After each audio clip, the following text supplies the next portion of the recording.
What is one of the best ways to get paid from the stock market? I'm just going to give you a hint, okay? It is getting a solid dividend with a stock that has returns. It is very difficult to find both. And for new investors, a lot of people just look for the dividend and nothing else. And they fall for stocks like AT&T and Verizon, which at the time we doing this video, yeah, they pay a solid dividend, but the returns haven't been good. And they haven't been good for years. But what I got for you today is every dividend stock, or really the best dividend stock in every category of the stock market. And there are 11, okay? There are 11 sectors of the stock market, and we're going to break down each one and give you the best dividend stock in that category. Let's go ahead and break it down. The first one is energy. This was relatively easy. It's ExxonMobil, XOM, down 1% in the last 6 months and up 15% over last year. Their dividend percentage, their dividend yield here, 3.37%. Next here is materials. Now, when we say materials, we mean stuff like chemicals, paint, glass. I don't know why glass is classified in materials, but it is. I guess it is a physical material. Whatever. The one here, though, is Sherwin-Williams. SHW is a stock symbol there. People be painting, apparently, and it is up 21% in the last 6 months and up 12% over the last year. The dividend yield here is 0.89%, so pretty solid there.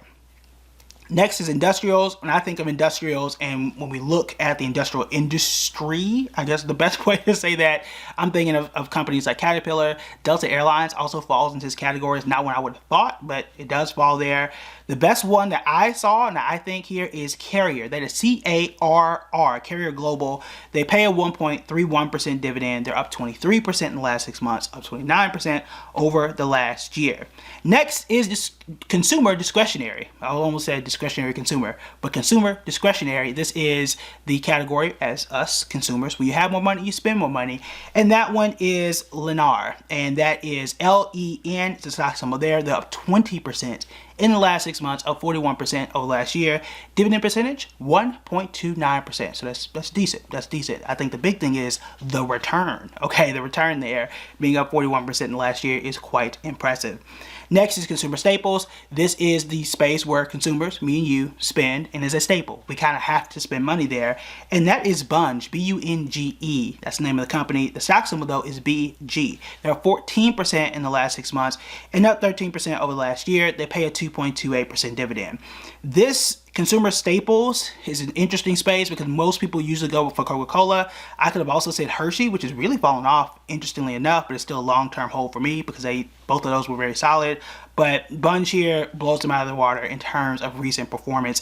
And again, when you add the dividend, it gives you a little bit of an added bonus in that category.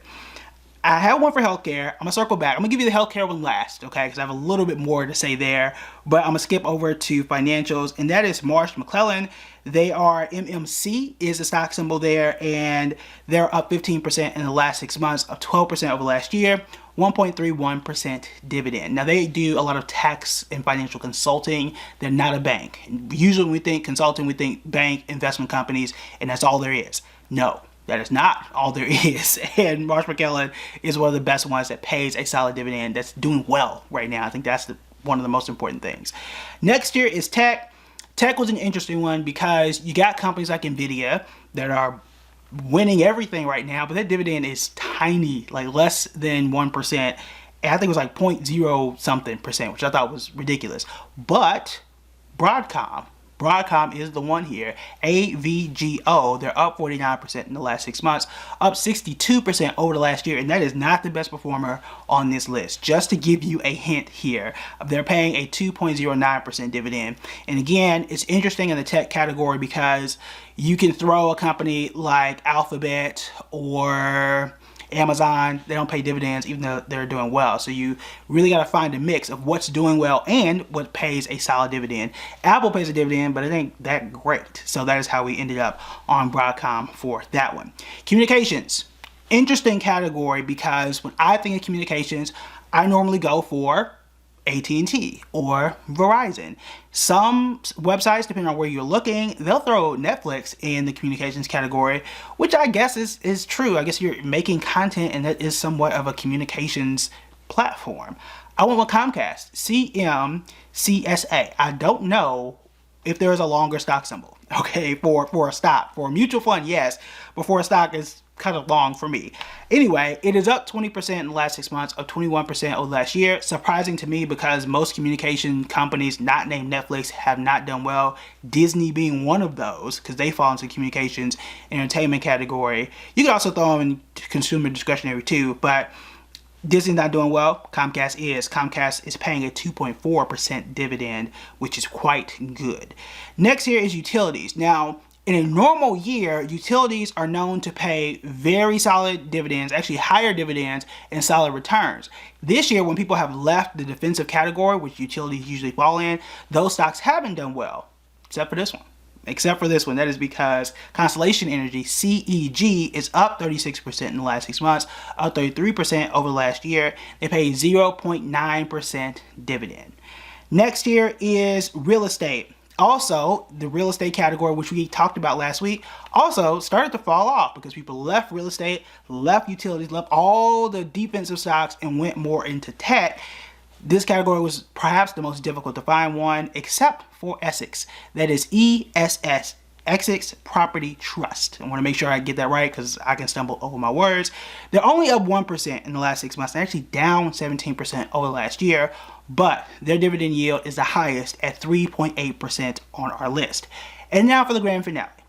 In healthcare, if you're in the members only, you already know. In fact, you're in the members only, you got this entire list before everybody else anyway. So you already know what I'm going to say, and that is Eli Lilly. It's up 68%. 68% in just 6 months and up 71% over the last year. The only downside here is that the dividend is only 0.79%, which puts it at the lowest on the list.